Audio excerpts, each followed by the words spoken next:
Mais um Bastidores do Turismo, direto do Fórum Panrotas. Tenho a honra de estar aqui com o presidente da Latam Airlines Brasil, Jérôme Cadier. Jérôme, muito obrigado pela participação. Eu é que agradeço. Vamos começar com o retrofit. 400 milhões de dólares investidos. O mercado está ansioso, está vendo a notícia do retrofit e quer saber quando os resultados começarão a aparecer e que resultados serão esses, que aeronaves retrofitadas serão essas e quais serão as diferenças pelo que a Latam, em comparação com o que a Latam tem hoje. A gente faz duas aeronaves ou duas famílias de aeronaves, a gente refaz de forma completa. A primeira delas é a 320, 321 nos voos domésticos.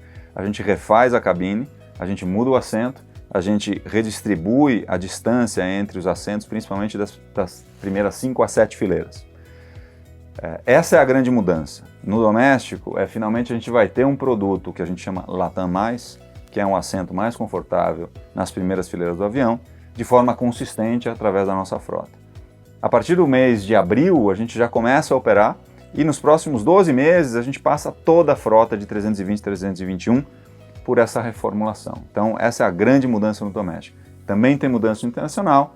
A gente começa fazendo o retrofit do 777. A gente tem 10 aviões 777. O primeiro chega no final de maio, comecinho de junho. E a grande mudança aí é a reformulação da cabine business. A gente traz um assento muito confortável, muito moderno, numa configuração 1-2-1, todos os assentos com acesso ao corredor, full flat total, com privacidade e também a possibilidade de você aproximar as duas cadeiras centrais e uma tela de 17 polegadas. É outro padrão muito diferente do que a gente está vendo hoje nos nossos 777. Ótimo, e a Inter quando? Quando que será entregue esse retrofit? Então, primeiro, o do 777, o primeiro chega no finalzinho de maio, começo de junho, ele já vai estar voando, e a gente faz uma atrás da outra, das 10 aeronaves que a gente tem. Então, no começo, provavelmente no mês de fevereiro, começo do ano que vem, a gente já tem todas retrofiteadas.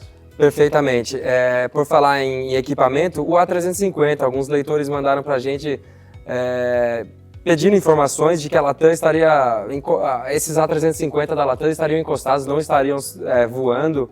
Procede? Qual é a situação dos A350 da Latam hoje? Não, a informação não procede. Os A350 são os aviões mais modernos que a gente tem, também são os aviões mais caros que a gente tem. Deixar um 350 no chão é um crime. A gente tenta utilizar eles da forma mais eficiente possível, então tem que botar eles para voar. O máximo que pode acontecer é o avião estar por alguns dias no chão, seja porque ele está sendo internalizado, né, porque a gente está recebendo um 350 e tem processos a seguir, ou eventualmente ele está trabalhando como backup de algum voo, de proteção de algum voo, para que a gente possa, no caso de uma troca de aeronave, já ter ele disponível, mas esse avião tem que estar no ar o tempo todo. E ele está no ar indo para onde? Então a gente tem muitos voos que são voos premium que a gente tenta proteger colocando o 350. Então hoje o 350 está voando em Nova York, não todos os dias, mas está voando em Nova York, está voando Paris, e essas são as rotas que a gente quer preservar e garantir que o 350 consistentemente está presente nessas rotas. Perfeitamente. Voos internacionais que saem a maioria de Guarulhos. Gostaria de saber de Guarulhos duas coisas. A primeira, o centro de manutenção. Quando será entregue? Quando que ele vai aumentar a produtividade? Quanto que ele vai aumentar da produtividade da companhia? O que a companhia espera com esse centro de manutenção em Guarulhos? Enfim, então, quando e como ele vai ajudar a Latam? E a questão de Guarulhos como hub da Latam. É o maior hub que a Latam tem hoje? Há uma ideia de maior centralização dos voos ainda de Guarulhos? Ou como que está a situação de Guarulhos hoje para a companhia? Eu vou começar pelo final. Ótimo. Guarulhos é sim o hub mais importante da Latam, não só no Brasil, mas em toda a sua operação. Ele é um hub com mais voos, mais conexões, mais passageiros do que Santiago e do que Lima. Então é claramente o nosso hub mais importante da operação do grupo. Para isso, a gente também tem feito com que nos últimos tempos a gente cresça sempre mais em Guarulhos do que a gente cresce na média, por exemplo, do Brasil. Isso faz com que a conectividade de Guarulhos, a capacidade de passar por ali um passageiro argentino que você leva eventualmente para a Europa, ou um chileno que vai para um destino como Tel Aviv, seja cada vez maior. Então a gente continua investindo muito em aumentar a quantidade de voos, especificamente do aeroporto de Guarulhos. No caso do centro de manutenção, a gente já inaugurou o centro e a gente está na fase que a gente chama de ramp-up. Ele começa a operar e ele vai estar 100% operacional na metade do mês de abril, lá pelo dia 15 de abril. e a gente leva para lá oficina de motores, oficina de rodas, e tudo que hoje, com alguma dificuldade, a gente fazia no pátio, operações que eram feitas de manutenção com dificuldade de acesso ao equipamento, dificuldade de traslado do mecânico dentro do ambiente do aeroporto, a gente faz com muito mais velocidade, com muito mais eficiência nos hangares ou no pátio que fica exatamente na frente do hangar. E são hangares que comportam muitas aeronaves. A gente está falando de quase 20 aviões que a gente consegue parar entre o hangar e o pátio para a gente fazer operações simultâneas de manutenção lá. Então, vai ser um ganho de eficiência, velocidade e maior confiabilidade para a gente rapidamente retornar os aviões para a rota e fazer com que Guarulhos opere de forma ainda mais eficiente do que ele já opera hoje.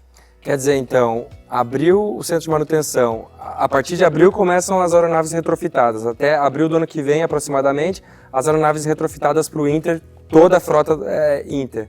Então tem muita coisa boa vindo em pequeno, médio prazo aí para a Latam Airlines, e eu acredito que todas essas ações sejam principalmente para atingir o passageiro corporativo, né? A Latam realmente deseja retomar essa força no corporativo.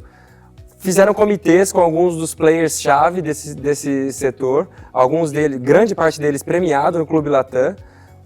Eu gostaria de saber o feedback desses comitês, já está sendo revertido em ações. Que ações são essas? Qual a importância desses comitês? E quando que você acredita que a Latam realmente vai retomar essa força no corporativo? 2019? Eu acho que é gradual essa recuperação. A gente passou por um período macroeconômico complicado e a própria Latam fazendo com que a gente fizesse a integração das operações da LAN e da TAM, que não é uma tarefa fácil. Então isso fez com que a gente em algum momento se distanciasse mais do que a gente queria do público corporativo, tanto o trade quanto o passageiro em si. A gente já vem numa retomada disso no ano passado, quando a gente começou com esses comitês, é uma maneira da gente escutar e construir de forma conjunta um plano para endereçar as oportunidades que a gente vê pela frente, para que o trade cresça, para que a Latam cresça no trade, para que a gente tenha um produto mais robusto para os nossos passageiros finais. Então, no final das contas, eu acho que você cria uma dinâmica muito construtiva e já tem algumas coisas, principalmente na facilidade de fazer negócio com a Latam, que foram levantadas no primeiro comitê, que no segundo já foram resolvidas. É óbvio que tem muita coisa que trabalhar, mas a gente tem uma dinâmica agora de constantemente ouvir, construir um plano junto e atacar esse plano. Tem uma coisa super importante que também a gente tem que reconhecer, você falou do investimento em cabine, do investimento no centro de manutenção, da maior conectividade de Guarulhos. Mas tem um movimento grande que a Latam também está fazendo esse ano, que muito também veio das discussões do comitê, que é melhorar e tornar mais robusto o nosso programa de fidelização. E para isso, uma das decisões importantes que a companhia tomou, e muito caras, é a gente recomprar a participação minoritária que a gente tinha deixado para o mercado, no caso da Múltiplos, e fazer com que o programa seja muito mais integrado com a companhia aérea, como ele é em todos os lugares do mundo, acho que o Brasil é a grande exceção nisso, e fazer com que ele seja um instrumento ainda mais robusto de fidelização. Que nos últimos tempos, entre uma agenda com a Múltiplos ou uma agenda com a companhia aérea, você perde um pouco do alinhamento da potência. É caro, porque sai 300 milhões de dólares, né? Mas é um passo fundamental para a gente trazer ainda mais essa força do corporativo, porque o passageiro corporativo ele é fiel, ele voa com frequência, ele valoriza o programa de fidelização. Então, todas essas ações, se a gente olhar 400 milhões em cabine, mais 300 milhões só no programa, esse ano, comecinho do ano que vem, 700 milhões de dólares que a Latam está investindo de dinheiro próprio. No momento em que alguns dos concorrentes estão tendo dificuldades para sobreviver, a Latam investindo pesadamente para fazer com que o Brasil seja ainda mais potente. Quantos desses 700 milhões são endereçados ao Brasil? Se a gente olhar o movimento da Múltiplos, os 300 milhões são todos no Brasil e o investimento em cabine ele é praticamente 50-50. Então, dos 400 milhões que a companhia investe, 200 milhões são no Brasil. Então, 200 milhões em cabine mais os 300 milhões são meio bilhão de dólares. Bom, a Avianca, você mencionou a concorrência, enfim, a dificuldade que a concorrência tem enfrentado. Como que ela enxerga essa situação da Avianca Brasil? São 25 ou 30 A320, fora espaços de slots aí estratégicos para muitas companhias do Brasil. Como que ela está enxergando? Descarta uma oferta por todos esses equipamentos, enfim, esses slots? Eu acho que seria irresponsável da minha parte, como presidente da Latam, da maior companhia aérea do Brasil, descartar qualquer oportunidade que está presente no mercado. Existe uma oportunidade, a gente tem que analisar essa oportunidade com cuidado, tem um risco regulatório, com a ANAC, tem um risco jurídico, já que essa companhia está em recuperação judicial, então as decisões não são fáceis, não são simples. Você tem aí entre 1 bilhão e meio de dívidas que estão sendo discutidas e como é que vai se equacionar essa questão dos credores é bastante complexo, mas a gente tem que olhar. A gente não fez nenhum movimento, não fez nenhuma oferta, mas eu acho que seria responsável da minha parte dizer que isso está fora da mesa. A gente tem que olhar todo dia. O A320 faz sentido na frota da Latam, né? Eu acho que faz sentido porque é o mesmo tipo de avião. Então, você tem uma sinergia do ponto de vista de peça, do ponto de vista de tripulação, sem dúvida. Tem uma diferença do ponto de vista de configuração, porque a quantidade de assentos, o tipo de assento, o tipo de produto é diferente. Por outro lado, é muito mais fácil, quando você já opera esse avião, você absorver parte dessas operações. O que tem muito valor nessa discussão, realmente, e o que eu imagino que a Azul está buscando, são os slots de Congonhas. Mais até do que os aviões são para poder operar esses slots de Congonhas. Mas esse é o grande valor que está na mesa. A Azul precisa mais desses slots de Congonhas, né? Jerome, para finalizar, Munique e Rosário. O destino alemão, a Latam desistiu antes mesmo de começar a voar, e o destino argentino, a Latam anunciou cancelamento recentemente.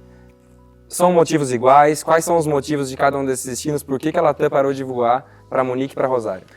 São motivos parecidos, mas não iguais. Vamos falar primeiro de Rosário. A Argentina passa por uma crise, uma demanda reprimida bastante grande, parecida com o que a gente passou na época de 2014, 2015, 2016, onde o mercado encolhe. O racional de Rosário é você poder trazer diretamente um passageiro que está perto e na região de Rosário, para ele, por exemplo, conectar em Guarulhos para algum voo para os Estados Unidos e para a Europa. Na medida em que a demanda cai muito, aquele voo não se justifica mais e você volta a oferecer a conectividade que você oferecia antes, que é Rosário, Ezeiza e a partir de Ezeiza uma distribuição para esses lugares. Então, a gente tomou essa decisão em função da economia mesmo, da Argentina. No caso de Munique, tem sim um aspecto econômico do Brasil, os voos internacionais estão passando por um momento de sobreoferta. Então, a gente repensou versus ano passado, onde a gente, por exemplo, tinha um dólar de 3,2, hoje você tem um dólar de 3,8, 3,9, é óbvio que a demanda cai no internacional. Mas além da própria questão macroeconômica, tem uma outra questão no destino Munique, que o plano da companhia era operar essa rota com uma aeronave 767. E no que foi publicado, tanto na lei da aeronáutica, quanto no que a gente chama de RBAC da fadiga, que foi publicado na semana passada, faz com que a operação de um voo longo, como é o Guarulhos-Munique, com um 767, seja impossível. A gente, para poder operar isso, teria que negociar junto ao ANAC, junto ao sindicato, ter discussões em relação à duração desse voo numa aeronave 767. Então, com essa incerteza regulatória e uma macroeconomia não tão positiva, a gente tomou a decisão de postergar indefinidamente, enquanto se discute quão viável é você continuar voando um 767, que é uma belíssima aeronave para a gente, é o que a gente chama de um abridor de rotas.